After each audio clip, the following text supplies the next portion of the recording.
I'm Leslie Elliott Boyce, and this is The Radical Center, a recording project I began in 2022 as a way to describe and discuss the social and ideological currents that are rapidly altering our culture. In a time when political polarization seems to be the norm, I'm seeking to understand rather than react. I'm grateful to all the thoughtful men and women who share their stories and insights with me in this conversation series. If you would like to contribute to this project financially, there are links in the description. Thank you, and thank you all for listening and being part of this exploration.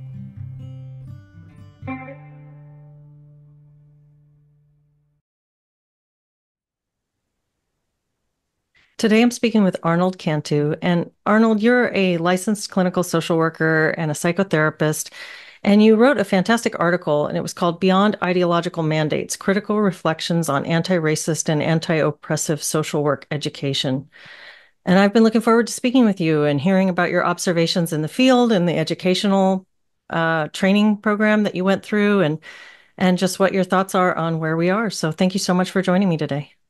Yeah, thanks for having me. And just to correct that real quick, that's the title of the special issue that my article Okay. came out of. Oh, okay.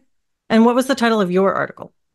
Mine is a case, I have my screen over here, a case for intellectual humility, tolerance, and humanism, perspectives from an ethnically minoritized graduate student. I put Yes. scare quotes around that purposefully. So Yeah, thank you for correcting that. It's important yeah, to be precise on these things, and title of one's article especially is an important thing to get right.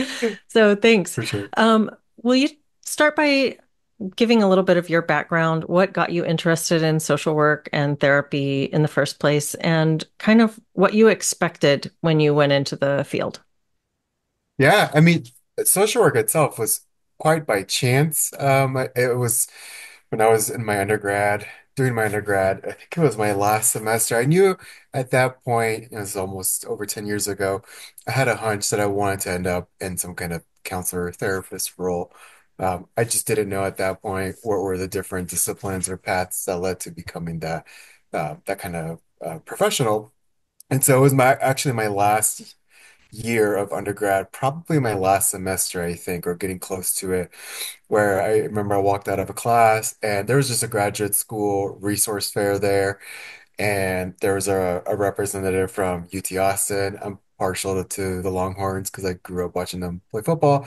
Um, and it happened to be a representative just from the School of Social Work at UT Austin.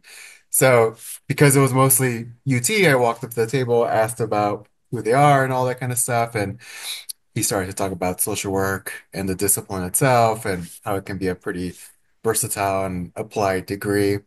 At that point, I think as probably a lot of folks maybe still think, I associated social work with child protective services, Mhm. caseworkers, things like that. And so he told me a little bit about what social work has to offer and what it can look like. And then I just went home, did a little Googling, a little Wikipedia searching of what social work can look like, and then it's ended up applying to that program. That's again, that was over 10 years ago. Couple years at in Austin, Texas, and then from then on, became independently licensed as an LCSW after a couple years after that and then bounced around a little bit, Texas, Albuquerque, New Mexico, and now Fort Collins, Colorado. Awesome. Awesome. And so you were drawn to the field because you wanted to help people, or did you have a specific desire, or was it more general? Like this just seemed like a way to make a positive difference, or did you have like a practice focus in mind when you started? I think if there's any kind of idea of a practice focus, it was to at some point become some sort of clinician. Hmm. Sorry, my dog's in and out of the house, and she's here right now with me. Oh, she's To pretty. become so, she's a little bit like a puppy still. Stop it. To become a sort of clinician in the future. I honestly, in hindsight, and this is something I write about in my article, social work has, we kind of live and breathe the code of ethics since it's like a practice-based Mhm. profession. And I think at that point, over 10 years ago, I was pretty drawn to like the code of ethics and how it guided our practice as social work practitioners and all that. Obviously, back then, it still had some elements of social justice and things like that. And at that point, I think it was for me a non-issue. It's like, whoa, I think this is something to worthy of aspiring to and whatnot. And so. I went into the program fairly open-minded with this interest at some point becoming a clinician. Hmm. Um, and yeah, I guess I don't, yeah, I was pretty open-minded about it. I don't think I had anything too niche that I wanted to focus on. Hmm. Um, I don't know if I'm answering the question. Maybe I'm kind of just bouncing around it a little bit, but No, that's great. I'm just trying to kind of get a sense of what your hopes and expectations were when you were a graduate student, new to the idea of practicing in that field. And so you talked about the code of ethics and about the social justice aspect of that. Can you say a little bit more about that? What was, if you could boil down that code of ethics into kind of a set of ideas, what was it about it that appealed to you in that code of ethics? And what was your understanding of social justice at the time when you were first starting out? yeah, I mean the code of ethics itself, it's a pretty big set of standards and values that the profession subscribes to or we're supposed to subscribe to. And it covers a broad range of things. I mean, it covers like, responsibility to client, responsibility to your organization and things like that. So it's very, very broad. And I like it because I think, especially in grad school, but then now more so as an independent clinician with trainees and supervisees, sometimes it's a nice document to refer to whenever we're in an ethical pickle of like, what do we do with this client or this, or in this role for this employer, or what do you do in this? And so and it provides some nice parameters and guardrails of how to navigate ourselves in the profession. And at that point, honestly, when I thought about, I truly, I think at that point, over 10 years ago, this was just over 10 years ago, so it's not even that long ago, whenever we did talk about social justice, it was kind of like in passing. And it was, to me, it was just more of like, is maybe like a pretty lazy answer, but it was like you live to help people improve their lives and seek fairness and justice, whatever that looks like. And so a very basic understanding of it. And that's, if I remember correctly, that's how it was taught. It wasn't anything like it is nowadays. And so it's like who would disagree with that? Like, and so I entered the profession because growing up, I tended to play, mediator within my family or with friends and things like that, and wanted to help people, and I kind of lived in service of others. And so at that point, like there was no way I could disagree with just that idea, that tenet of the code of ethics.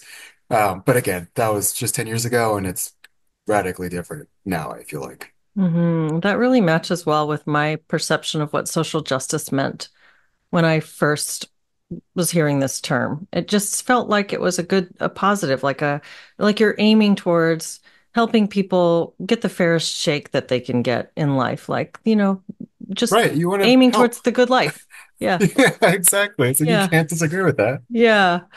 Yeah. So I was really interested in your article, and you talk about some of your experiences as a graduate student. And when you mentioned that, the scare quotes around minoritized, one of the things that I find so interesting about your experience is that I think the racialized teachings that I was exposed to in my in the course of my graduate study were they were very slanted towards anti-white and pro anything that's not white, but they don't want to call it not white. They want to identify, there's all these like Yeah, power imbalances. So there's this BIPOC that still feels like this I kind just of like that term. soup of people that just are identified by not being white. So it's still as Exactly. pejorative and ridiculous anyway. Yep.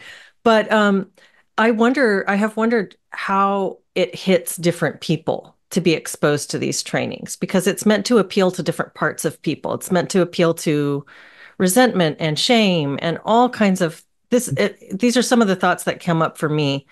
And I'm curious to hear your experience. And how it landed I for me, read that some kind of of it, but I really would love to understand like what was when did it start to feel like something was a little off weird. with the A program that little you were in? icky. Was it right away? Did it take a while? No, not even. No, I mean, so I started in 2021 yeah, because 2024 I withdrew. So 3 years, 2021. I do think like my first year, fairly tame. And I was taking social work classes and it was again this doctoral program. Um, first year I feel like was pretty tame. It might have been the second year onwards, like maybe 2022, 2023 is when it started to feel a little different.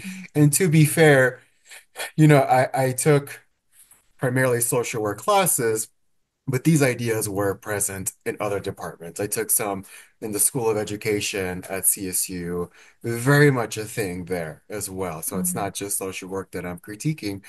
Um, but for me, I think it might have been that second year that it started just to feel like a little, and maybe that's because my peers and professors knew us a little bit more, and everybody kind of let their guard down to really say probably what they were thinking. But for me, I mean, a couple different things. One, I remember I was having a discussion. I worked for a research center there on campus for a year or so. One of the other RAs there, one of the other research assistants, I think, if you say certain names of pretty well-known public intellectuals, it's kind of like a marker of like, okay, Mhm. what kind of person are you? So I remember I was talking to one of the RAs there.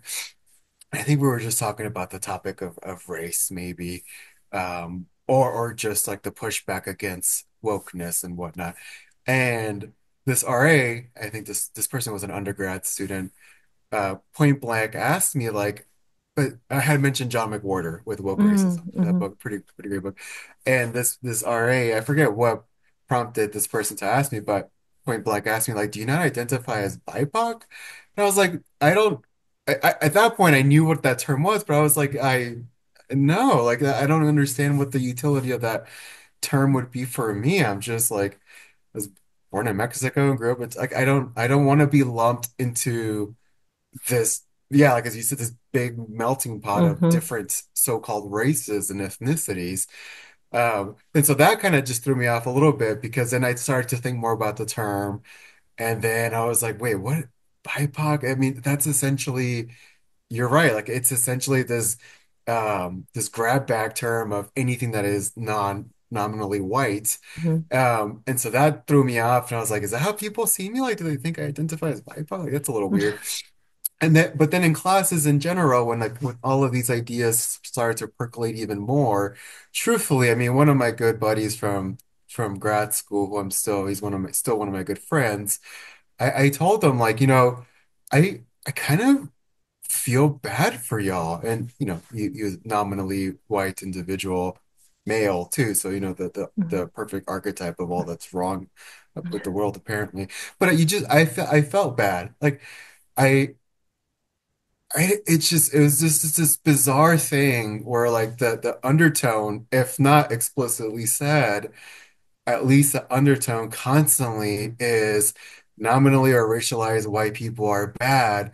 But then I look around at my peers and professors, and it's typically nominally or racialized white people who are saying this. So it's like, Mhm. are y'all just like self-flagellating all the time? Like Mhm. that's so kind of a sad existence in some ways. And what I would tell one of my peers, and I told a professor once that was teaching us, I tried to get the point across of like somebody like me, like I don't want you to think that way about yourself. I don't want you to feel bad or guilty for the circumstances you were born into or the amount of melanin in your skin. Like, please Mhm. don't feel. I'm not wanting you to feel bad. I'm not trying to guilt trip you into thinking and feeling that way.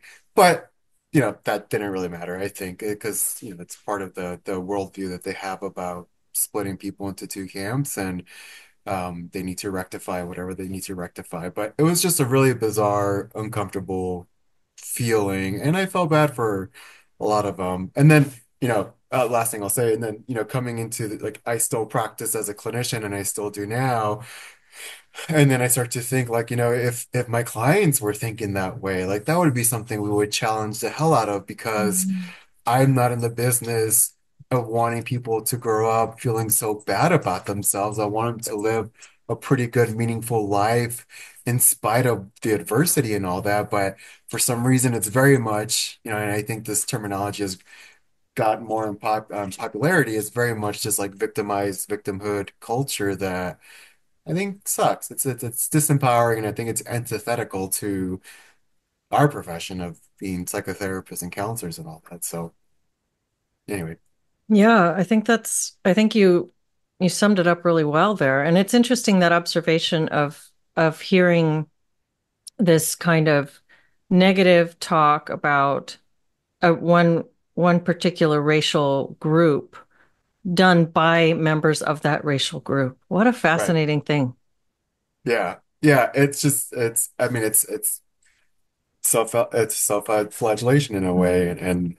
But I don't know, like, no one's asking you to do that and to think of yourself in that way. So, but Well, it's kind of like it's a little bit self-flagellation, but it's also like this setting oneself apart from that. Like white people are bad, and I somehow get a pass on that because I'm going to recognize it and say it. So I'm going to set myself up here with the good ones. Meanwhile, there's all this like group of uneducated ones that they don't get the same treatment. I don't know. It's like this intra-group competition almost.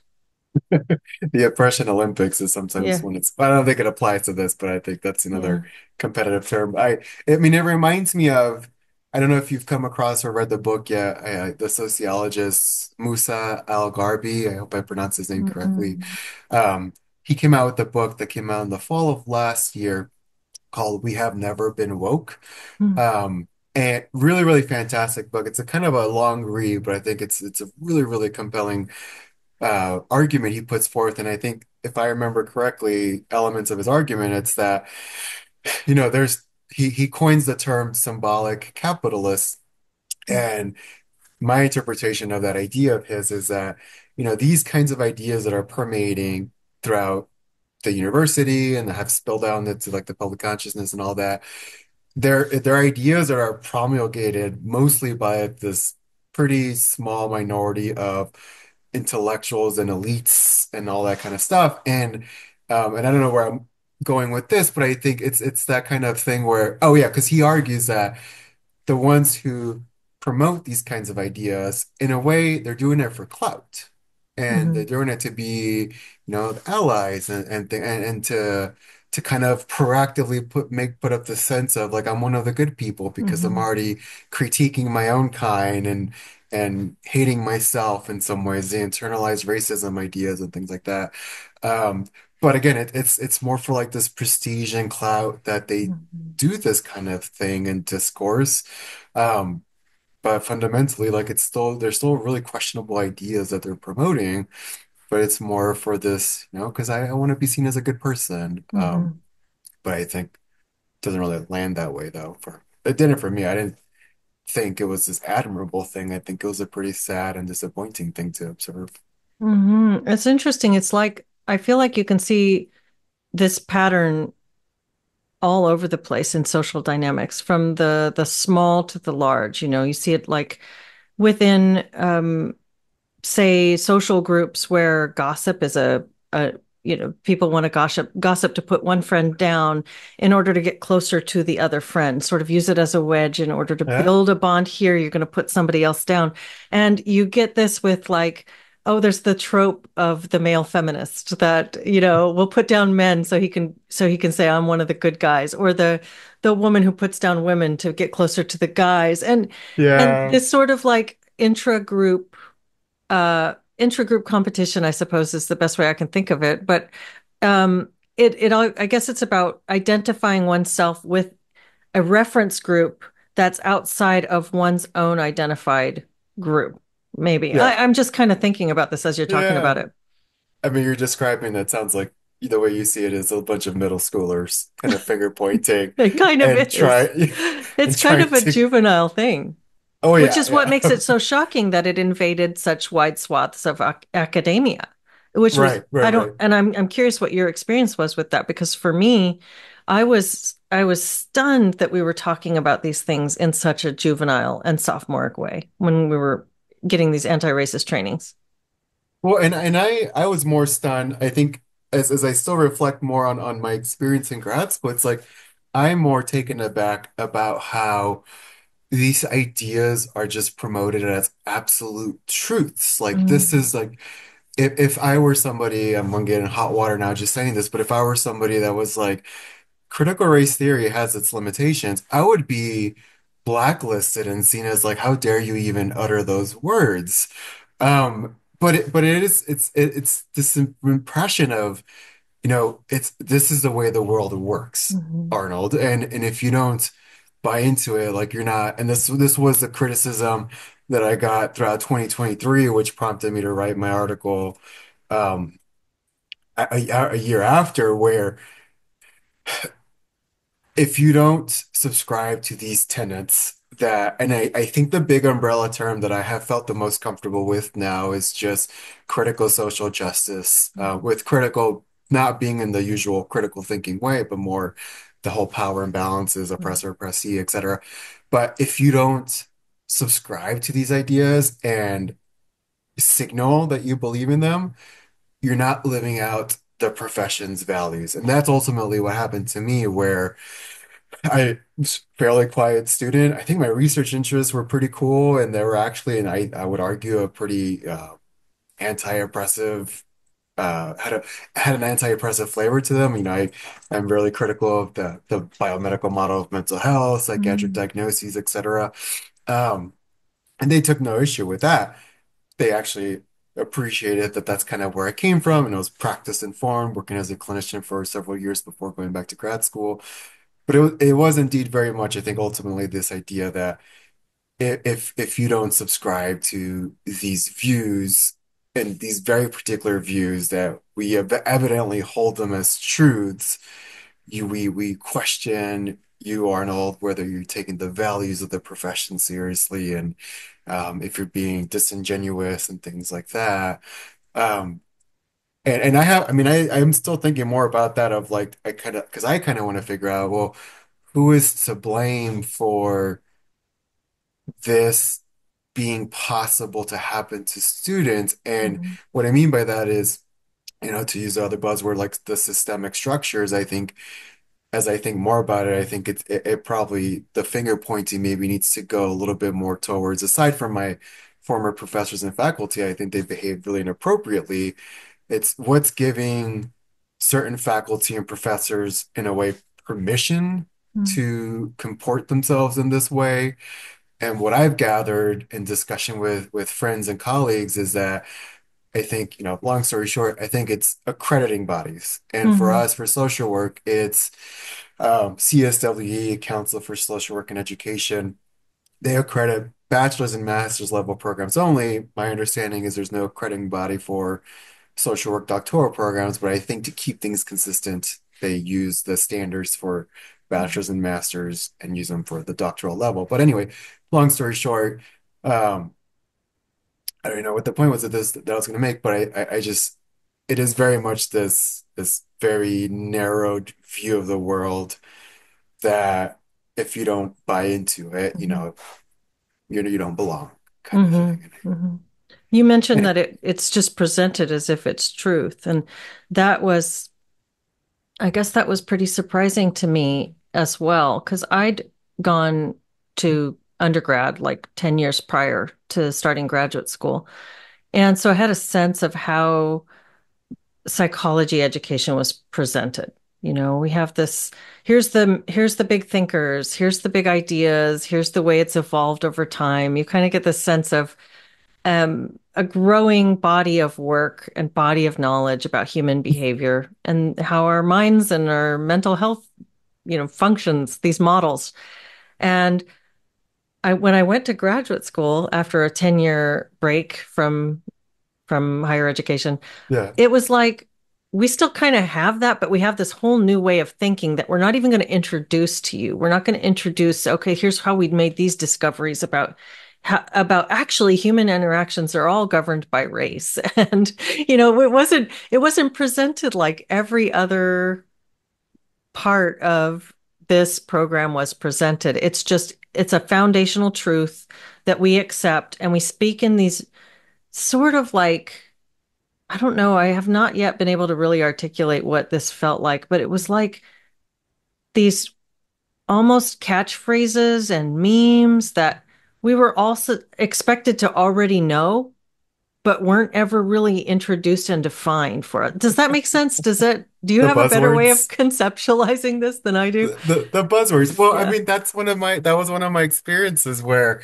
um, people can read my article if they want to. It's still accessible for free, as is the whole special issue. But the really disheartening experience was when I was sat down over coffee after the new year in 2023 by a high-ranking professor, and this professor like point blank asked me over coffee, do you not believe in like structural oppression and systemic racism and all that? And I am pushing back and I'm saying I don't this is my phrasing. I was frazzled, but my phrasing was like I don't disbelieve it.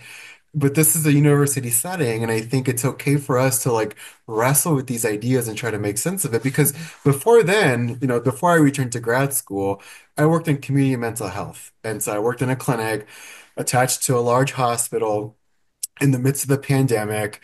And and I think this is like one of the biggest hypocrisies of all this, where there's just such a blatant disconnect where pre-grad school and now again being back in the community mental health scene, most people don't care about these ideas. Some of my clients are just trying to figure out reasons to stay alive and not want to kill themselves. Right. Other clients are just wanting to find out, like, how do I make ends meet when I'm trying to make 30 bucks stretch for the month of these food stamps and things like that. Um, and so I was coming from that, and then I was in grad school and I had heard of these terms, but then I'm entering a grad school. And I think to your point too, I went into this doctoral program thinking like, oh, are we going to learn more of like how these ideas came to be? Hmm. And maybe there was a little bit of that, but it was also presented more of like, but these are facts. Hmm. And we're not going to really focus so much on how these facts came to be, but more so that these are facts and we use them in the aims of, and maybe this is kind of as I keep reflecting on it, I think this is why there's that tension between like truth and social justice, but we use these particular set of facts to pursue social justice. And Hmm. I think that's why the article I anchored around that tension of that Jonathan Haidt put forth I think over a decade ago of truth versus social justice. What's the purpose of university? Um, and so, but anyway, yeah, I think there was very much to your point of not as much philosophizing of these ideas, more so of, sorry guys, this is what we're dealing with, and how we're going to make your research advance social justice based on these ideas that we're not going to really discuss as far as whether there's any critiques of them. I will say one more thing that I want to compare this to, and if I ever go back to grad school in the future, which I want to, for a PhD, but it may be probably in a different discipline. I don't think I would ever do it in social work again. But I remember I took a philosophy of science class at Colorado State University, taught by a philosophy professor, and one of the most difficult classes I've ever taken with small amounts of reading requirements. And the reason why, aside from it being, philosophy and philosophy jargon and all that, but this professor, I think it was pretty brilliant. Every week we had essentially just two readings. But from day one, he told us these are the debates in philosophy. This article essentially is one camp. This other article is someone who is pushing back and presenting their argument. Read both, and then we discuss it in class together. And we write up summaries and reflections on it. I think that's the way I wish things were taught for in social work. That's so absent, like the philosophical explanations and understandings of things and debating them. But no, that's way out the window. It's more of Hmm. just like these are the realities, and we have Hmm. to figure out how to rectify these social injustices Hmm. without even questioning the fundamental basis of what we're even talking about. Hmm. Hmm. Yeah, and when you do try to question any of it, it's got a lot of responses that are all basically ad hominem. So Yeah. you're a white supremacist, or you have internalized white supremacy, or you are a homophobe or a transphobe or whatever it is. You've got all these built-in responses to the questioner. Not even I can remember I had this class multicultural perspectives course, which was where it was really this concentrated version of the CRT sort of training. And I said, I mentioned in class, I grew up in South Texas and I was a white kid in a majority Hispanic school, and I experienced the same thing that minorities experience in minority relationships. When you have a majority and a minority, these are the experiences that you will have. You will have experiences of racism. Oftentimes, it's kind of universal to human dynamics, in group, out group, social Right. dynamics. So we're not talking about a like a thing that comes from whiteness. We're talking about a thing that people experience across groups. And my teacher told me that I'd better reparent myself or else I'd do harm to my Hispanic clients in the future because I needed to grapple with that. And it was You better humiliating. Yeah. I had to reparent yours? yeah, she used that word, reparent. And she said it in front of the class. So this was like a real swift shutdown of any kind of questioning of these things. And and I learned that these ideas cannot be discussed. We Yeah. cannot discuss them. You will quickly find yourself on the outs if you even try to debate or have a dialogue about some of the nuances of these ideas. They're sacred cows. Can't Yeah, question them. yeah. Yeah, that's I was listening this morning, I was running errands before I hopped on here and I was listening to the Honestly podcast Mm. with what's her name? I'm blanking on her name now. But she created the Free Press Oh and yeah. she Very just had wise. a there you go, very wise. Yeah, Okay, yeah. yeah. And it was a recent interview she did with the no, new head of, I think, NIH, Jay Bhattacharya. Oh And yeah. he was this individual who, at the start of the pandemic, Hmm. was seen as like this. I think he uses a term that people called him a fringe epidemiologist. Oh, He's an MD, PhD, like a yeah. pretty interesting character. And now it's come full circle because now he's leading the NIH, which he was critiquing 4 years ago, but was kind of canceled in a way. But anyway, I love the interview. If anybody wants to listen to it, they should because really, really humble guy. And and I'm going to connect this to like that professor in my experience where what he openly acknowledges is that there's this distrust of scientists and researchers Hmm. and public health authorities and all that. And so for him, it sounded like, at least on that interview, one of his goals is to want to rebuild the trust of people and have them believe what, recent medical research is suggesting about vaccines, et cetera. But from that interview, he's owning that. He's owning that it was kind of a shitstorm for the pandemic Hmm. science was politicized and everything like that.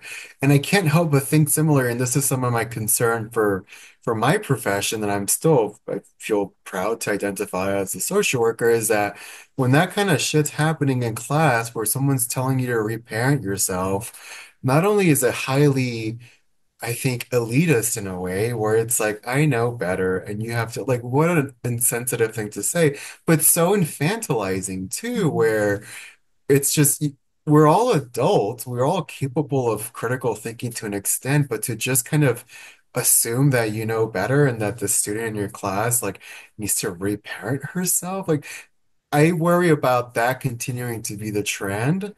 And then large scale in my profession already, it's like, it's had decades worth of being challenged of like, are we even a profession or are we even a research discipline? Like that's already had, it's part of its history. But then to have this be part of it too, who's going to take it seriously? Who's going to take our Hmm. research seriously or Hmm. like our practices or just being in the trenches when this kind of shit's happening? Hmm. I wouldn't take somebody seriously who tells me to repent myself. I think that's ridiculous. Yeah, totally, totally. And that's a good point about who's going to take it seriously. I wonder about the reputational damage to these fields. You brought up something else that I thought was really interesting, and that was an objection to the biomedical model of mental health care. Mhm.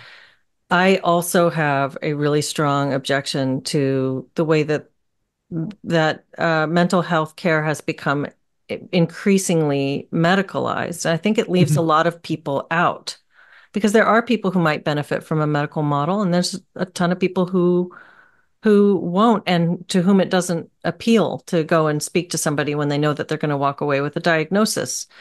They maybe feel like they have a um, sort of a life direction issue, a stuckness, a period of grief that they're going through or some other challenge, but they don't necessarily see it as a A medical medical issue. issue. Yeah. Yeah. Yeah. So I'm interested Yeah. in your thoughts on that and kind of like where we're going as helping professions when they've been subsumed by this social justice model, which, like you said, it loses a lot of its intellectual credibility and it hurts the appearance of these professions in the eyes of people who see that. But also the increasing medicalization, which kind of forces people into this data-driven medical funnel if they want Yeah. help. So I guess I don't have a really specific question, but I'm But just interested to in your share thoughts thoughts on about where that. we're going and what that looks like for you. Yeah, I mean, I think I'm probably of a tiny minority critical of the medical model. I think, to your comment of when is the medical model useful, I struggle to think of it for what's classified as like mental health concerns typically. I struggle to find an instance in which the medical model can be useful. I think if there's something that can be maybe useful under the guise of the medical model for mental health concerns, I think it's primarily only maybe in times of crisis when some sort of psychiatric medication can help stabilize someone just to kind of get through that crisis and then eventually off of the psychiatric drug. But I find it pretty interesting. Actually, I wrote a paper that I'm hoping to get published that's under review right now, where I've been thinking about this a lot because my to show my cards, my view is I think we need to move past mental disorder labels, which goes with it. Here's a controversial hot take. It goes with it, the mental illness label. I think that's an idea that's been debated for decades. And when you compare the mental illness and its treatment compared to like physical ailments and their treatments. So medicine at large versus psychiatry, there's such a deviation from how medicine at large has progressed and advanced versus anything that falls under psychiatry and under which I would say we're kind of a subfield of psychiatry and psychiatric care. It's typically poorer outcomes along the decades. And I'd be happy to share with anybody who disagrees with me numerous books and articles on this topic because I kind of live and breathe this. It's so interesting. And so my view again is we should reconsider, is using semantics and terms such as mental disorder or mental illness even helpful anymore? Or can we actually consider letting go of those ideas? What I have found interesting though, I've been observing this since 2020 onwards, especially, and what I try to make an argument for in that article I wrote that I hope to get published is that I find this really interesting. I mean, I open up my article with the quote, politics make strange bedfellows, because I'm gathering that there is this, if we use the term, the critical social justice folks and ideology and ethos, what's a really big driver of that is the focus on identities, right? So identities of race, gender, etc. And what I'm speculating and hypothesizing is that there's been this interesting, I think, kind of convergence between critical social justice folks and psychiatric or mental disorder labels as another form of identity. Mm-hmm. But what I'm arguing in my article is that I'm willing to bet that the critical social justice folks probably don't know a lot of the controversial history of the mental disorder model, the medical model, the DSM, etc. If they knew the controversial history, because of how critical social justice folks are, what I argue is that it's low-hanging fruit for them to also be another faction within this progressive realm to want to throw it out, to want to Mm-hmm. reject the DSM and everything. But I think, and I think I maybe changed my language in the article a bit to be a bit more kinder, but I think they've been hoodwinked. I Mm-hmm. think they've been swindled because even though there's this controversial history about the DSM and the mental disorder model, it's so useful as far as at least being this identity marker that then they can swallow up and Mm-hmm. then put it on this, oppressor, oppressed binary framework and, use it as this cudgel to be able to disagree with anybody they want because of their lived experience. So anyway, I take a different angle, I think, than other people are probably thinking it, but because I'm very, very critical of the medical model of mental health and the DSM and all that kind of stuff. But I I guess the last thing I'll say about that is that what I worry about is, I consider myself this camp of folks and writers who are critiquing the medical model of mental health and reject it and try to seek alternatives. But my worry is that whatever work anybody in this camp has done has kind of been erased because of these really loud critical social justice folks who embrace these labels in the name of social justice, but I think it's kind of it's hypocritical. It's so interesting because the medical model of psychiatry and psychiatric diagnosis, I think it fits nicely within that critical social justice worldview in that it says the things that afflict you, the things that are wrong in your life, are not your responsibility. They're Mhm. things that just have sort of happened to you, and you hear it with some of the labels like I have BPD, Yep. sort Or of I like am bipolar. I am, yes.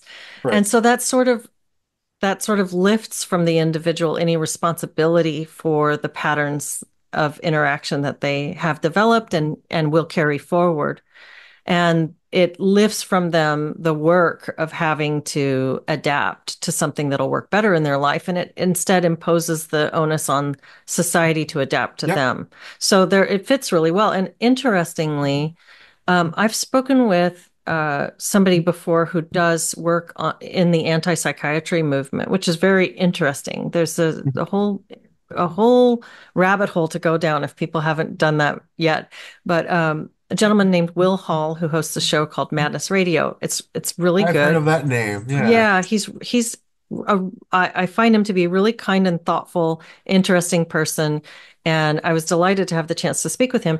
And one of the things that I noticed when I listened to his content is that there does tend to be a lot of overlap with critical social justice. So you do hear a lot of those, the buzzwords and things, because there's also an ability to take a look at the anti-psychiatry perspective from a framework of systemic oppression.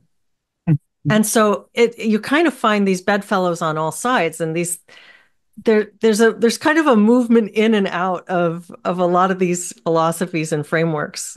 I Yeah, find it's I very think there's interesting. like a lot of internal contradictions too, probably when all Yeah, these things get swallowed up together. yeah. Um, I think what I'm speculating, and this is again probably also going to get me in hot waters, but I think what I'm speculating is one of the main drivers of this convergence between CSJ and psychiatric labeling.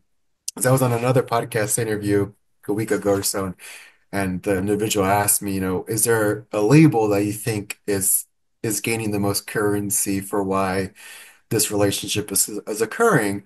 And I think it's whatever the label is that, or whatever the term that I think is a main driver of all this is neurodivergence and Mm. anything that falls underneath it. And so what I write about in my article that I hope to get published is that I think similarly, neurodivergence is becoming kind of, now that I think about it out loud here, it's becoming like there's parallels to neurodivergence with like BIPOC. Because what Mm. is it? You're neurodiverse or you're neurotypical, you're in the BIPOC group or you are nominally white. And so, and I'm not the only one who's written about this, so I don't want to, I cite other people. And one of the interesting characters in all this, he's a psychiatrist out of the UK. In fact, I think I have one of his books that I would encourage people to buy. So this is him, Sammy Tamimi, Okay. Searching for Normal. This Okay. book of his just came out, I think within the past month or so. Really, really good book. And he has a chapter there about the neurodiversity movement, identity politics, left-wing thinking, things like that. And so I really do think that one of the main driving forces between this bedfellows relationship is the neurodiversity movement Hmm. that's within the psychiatric realm and critical social justice folks. But again, my thinking then is if only CSJ folks knew of just a controversy undergirding the medical model of mental health, the history of psychiatry. And I wouldn't tag myself as anti-psychiatry. I think I'm just critical of it when it's not Hmm. good informed practice. But if only they knew of the history of it, they would not be wanting to adopt psychiatric labels as another form of identity. Truthfully, I think they would want to also reject it wholeheartedly. But I mean, not even my profession is even really critical. I don't, the norm is to adopt it wholeheartedly as a default of like, oh yeah, mental disorders are medical conditions. And then I'm part of the fringe people who are like, no, they're not. Like they're really debatable and questionable. But Hmm. anyway, so anyway, long story short, I think neurodiversity is probably one of the main labels driving this relationship between psychiatric labeling and the critical social justice folks. That's what I'm speculating. Yeah, that's really interesting. There's so much to think about. And thanks for the recommendation on the book. Mhm. I'd be interested in any, if you have a reading list that you want to send over, if you have some favorites, Sure, yeah, I'll plug it into the description of the video for people, as well as a link to your article.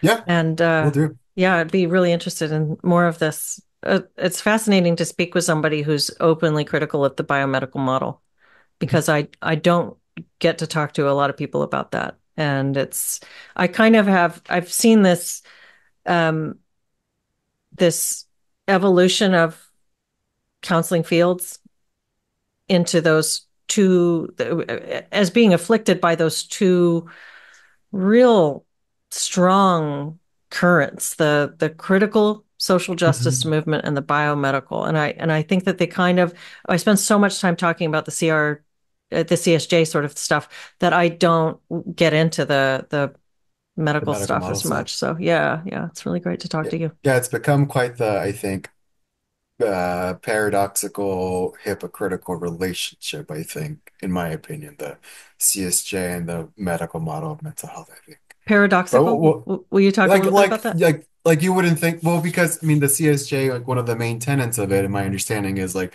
very much this oppressor oppressed and the emphasis on power.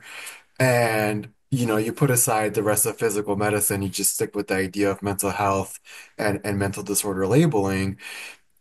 In my view, if I'm telling you if somebody experiences something traumatic, and me, because I have to provide a codified diagnosis for your insurance to cover it, I'm telling you by virtue of affixing this label on you that you are mentally disordered or mentally ill because you were assaulted or your wife of 50 years just died and you're not grieving, you're mentally ill. I don't know. That feels a bit like the person's being a bit oppressed because how is that? It's disempowering. That's not empowering the person. That's not trying to help them make sense of their suffering. It's just, to me, a really lazy way of just trying to explain their difficulties by virtue of these labels Mhm. in a pretty freaking disempowering way. Um, and so that's a dynamic there. Mhm. Again, easy, like low hanging fruit for CSJ folks, like that's not right. Mhm. And then the other thing too, being this emphasis on power, me being a professional with with a license to be Mhm. able to do this, I hold power, some sort of power in the consulting room in my office, and I need to use that, in a really thoughtful way and not dictate somebody's story for them by applying these labels. Mhm. And then people that have even more power that I see, that clients that I see that they then go see are anybody with a DR in front of their name or an MD or DO at the end of their name, and they hold tremendous power. I remember I saw this client earlier this week actually, and again, if anybody disagrees, send me an email, show me the research because I think this is something that's really easily debatable. But this one client I see who had very valid, circumstantial environmental factors contributing to his distress. He sees a provider as well who informed him that you're likely going to be on psych meds the rest of your life, is what the client told me. And I told my client, on what justification? Like, did you ask your provider how this person's making that claim? Like, that's a pretty bold statement to make. Mm-hmm. And he was like, well, no. And I'm like, you can ask that. You can ask your provider, what's the evidence to justify that I'm going to be on psych drugs the rest of my life? And if there's none, what's an alternative treatment plan, so to speak? But this guy just didn't Mm-hmm. question it. He was just Mm-hmm. like, okay, all Wow. right, then let's keep tinkering with my drugs until we find the right one that helps me Mm-hmm. the best. And just doesn't even question it. So they also have tremendous power that I think needs to be used wisely with Mm-hmm. actual informed consent about these controversies about mental disorders and psychiatric drugs and stuff. But I don't think Mm-hmm. that happens too often. Mm-hmm. That's why I Yeah. tell people that I'm kind of in the minority in my own profession in that regard. I think that's a great story, good anecdote that really illustrates that incredible disempowerment of that client. You are going to be Right. on psych drugs for the rest of your life, and the person just says, "Oh, okay, I guess that's my life." Yeah.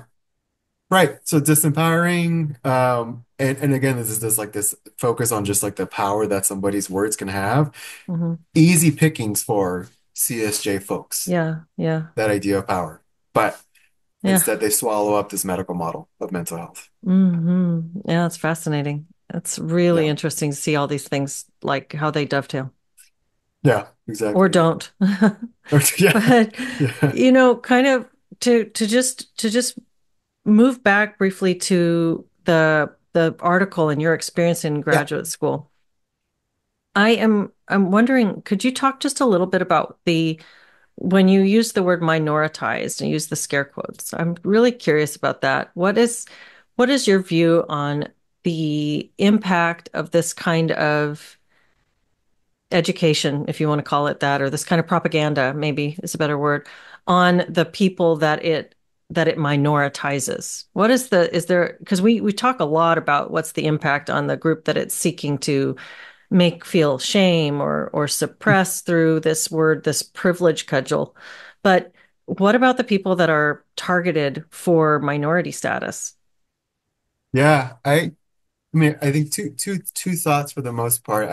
I should explain. I purposefully use minoritizing quotes, and I didn't explain it in my article. I should have, but I used it in the sense that because you're right. I think this whole worldview, ideology, philosophy, etc. of CSJ is attempting to support the disenfranchised, the minoritized, etc. Mhm. And why I purposefully used it in quotes is because I found out that based on my lived experience that you can still be the wrong kind of minority Mhm. individual if you don't subscribe to these ideas. And I'm an example of that, where born in Mexico, immigrant parents, the whole nine yards, worked with a predominantly Hispanic undocumented population, like practice experience, but still not the right kind of views, Mhm. apparently. And so it doesn't matter if you're in the minority, you can still be the wrong kind of minority. And I think that's pretty evident with, more conservative, racialized Black people who are just denigrated because they're more conservative. Like you can Mhm. still be the wrong kind of insert racial label here. And as far as the impact, I've thought about this a little bit because I don't know, maybe this is why I'll go back to that idea of just infantilizing people because as I've reflected with the whole, recently too, the whole affirmative action thing being struck down and challenged and all that, it did make me think that, and just discourse in general of flippant assumptions being made about these whatever so-called racial group or Mhm. ethnic group and all that. I think the impact that I think is if I'm walking around and I'm on a university campus or I share my story about just my growing up and childhood and etc. and kind of leave it at that and somebody sees my skin color I don't know. I think it's a little saddening, and I think I would start to think that people probably see me as like kind of maybe a little incapable because Hmm. of whatever box I fall under. Um, if I disclose, I consider myself Mexican American or Hispanic or from an immigrant family, I do worry if there are these like quick assumptions made about me because of the discourse is so heavily laden with, the oppressed and things like that. And so I wonder like if I'm walking around, what are really unfair assumptions made about me that if only people just took the time to talk to me, they'd see that none of us probably really easily fit the stereotype. And so I guess in some ways, what the impact is, I think this kind of discourse, CSJ, et cetera, anything like it, they're reviving stereotypes about people and negative stereotypes about people. And I think that's really shitty.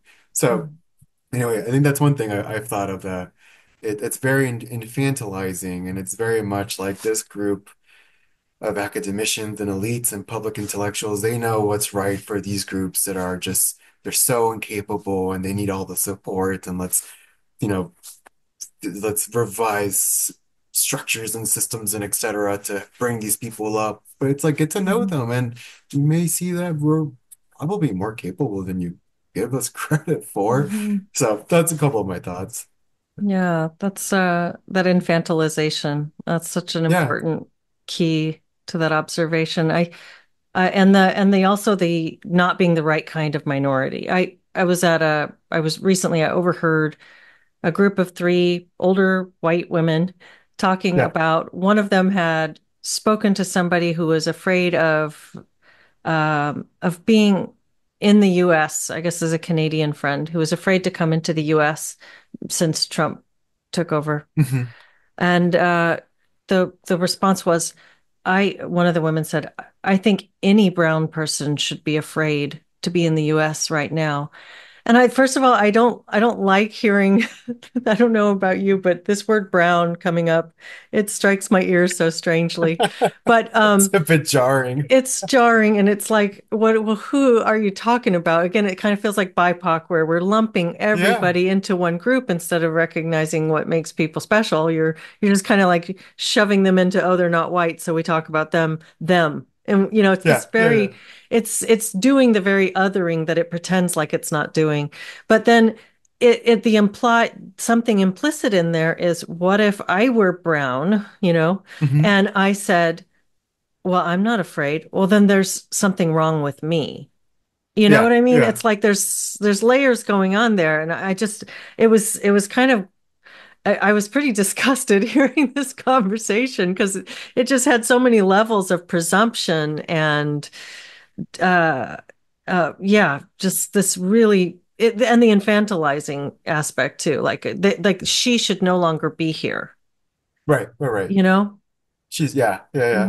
Mhm. That's a good example. If we're still good on time, I had this experience literally just this week also where one of my favorite clients I see, and I see people from all political stripes. Like, I don't care. As long as we're gonna figure out how to work with your problems and you want to keep seeing me, I'm game. I don't really give a damn what you believe in. And one of my clients, she's one of my favorite clients, an older lady. We just had a conversation this week where, more recently, especially since the last presidential election, she talks a lot about politics in her sessions, and I let it. I mean, if it's politics and your distress related to it, I'm cool with that. And and she was talking about, recent things. Like, I purposefully keep myself a little out of the loop because I can't do a whole lot about politics. I don't doom scroll. But she was bringing up about how there was a whole um, the Salvadorian prisons and deporting uh, immigrants and illegal people or whatever. And I'm just using her verbiage. And then she started to say about how they're also even considering deporting people with citizenship and maybe people whose family history has people who came here undocumented. And I don't know the veracity of these claims. I don't really care right now because I'm just, it's not my concern. And she said, and she knows I was born in Mexico and grew up here in the States.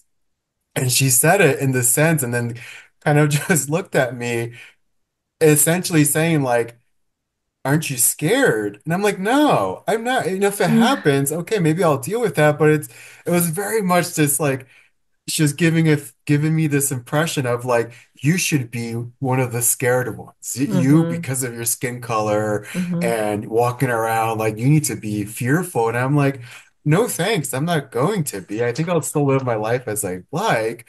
But it was very much this assumption and kind of in a way dictating how I should feel about everyday experiences. So anyway, that was an interesting conversation with her. But the Mm-hmm. other thing I'll say too, if you don't mind, this is another thing that I think maybe I don't know if anybody has thought about it or said publicly out loud about it as far as the impact that these kinds of things have on minoritized people. So, um, I was with the whole affirmative action stuff. I think, back in the day, I was pretty much like in favor of it. I didn't really see any issue with it. I was also a pretty young kid, so I wasn't very informed. And then the whole controversy around it and the Supreme Court decision and all that. And I was like, oh, okay, I guess I can kind of see the merits of why it was critiqued and challenged and people had take issue with it. But then it got me thinking, and this is one of the things like it's kind of a mind fuck in a way because then it got me thinking, I did undergrad and I went to the local university, I think. Oh, anybody in the South Texas, Mm-hmm. actual South Texas, San Antonio is not Yeah. South Texas, the Rio Grande Valley, South Texas. Yeah, Uh, yeah. You can I always think get further south. yeah, about 5 hours further south. Yeah. Um, I think anybody who grew up there would have been admitted to this university. Okay. Mhm. And then I did my master's program at UT Austin, like the prestigious UT Austin. I think it's pretty cool. I got admitted, pretty large master's level cohort, and that was over 10 years ago. But then this whole discourse more recently about affirmative action and minoritized people, infantilizing and all that, it got me thinking, did I get accepted to UT because of Mhm. my ethnicity? And so I started so it has this tendency of like I want to earn things because I'm capable. I don't want to be, and I'll never know the answer to that. I don't think. Mm. I don't think I can go back and ask or they are able to disclose, but it rattled me for a bit because it's like, I- did I earn that? Did I get admitted because I Yeah. was capable, or did I get admitted also because of an immutable characteristic or an ethnicity marker of mine that I was born into? And that feels a bit undermining Mhm. because it's like, well, then what have I earned if that's the thing? And if Mhm. I get promotions or jobs, like, is it because I earned them or is it because Mhm. somebody saw that my my name is pronounced with a roll, you roll your R's and my last name has an accent over the U, or is that why I'm earning things? So it really does rattle you because I Mhm. do think that I like to be able to earn things because I work hard for them. I don't want handouts or give me's because of things that I had no control over. I think that's not something to be proud of. Yeah, it sounds like it really plants a seed of self-doubt, Yeah, for which sure. is Yeah. that's not good. That's a terrible No. feeling. Yeah, exactly. Like, what am I Yeah. capable of? Well, Anyway, it kind of it rattles you a little bit. well, whatever reason they they use to invite you into that program, you are doing incredible work and you have such a great way of analyzing and thoughtfully approaching all these subjects. I mean, we just talked about a handful of things today. I'm I'm really happy that I got the chance to speak with you and um I can you tell people where they could find you online? I think I'm kind of an old fart under the radar. All I have publicly, aside from just being on Facebook to scroll for funny memes, is I try to put up my writings and stuff on that ResearchGate website. So Okay. I can send you the link to that Okay. and to share Yeah. with people. But um, or just email me. My more recent article has my email address there too. People Mm-hmm. can shoot me an email if they Mm-hmm. want. Mm-hmm. But that's pretty much it. I try to stay off social media for the most part. That's probably a good thing. I like when you said I Yeah. don't doom scroll. That's a very Yeah. healthy thing to stay away from that Exactly. stuff. Yeah. Well, Arnold, I've really, really enjoyed speaking with you, and I appreciate your perspective, and I appreciate you sharing your time with me today. Thanks for hearing me out, Leslie. I appreciate that too. Absolutely.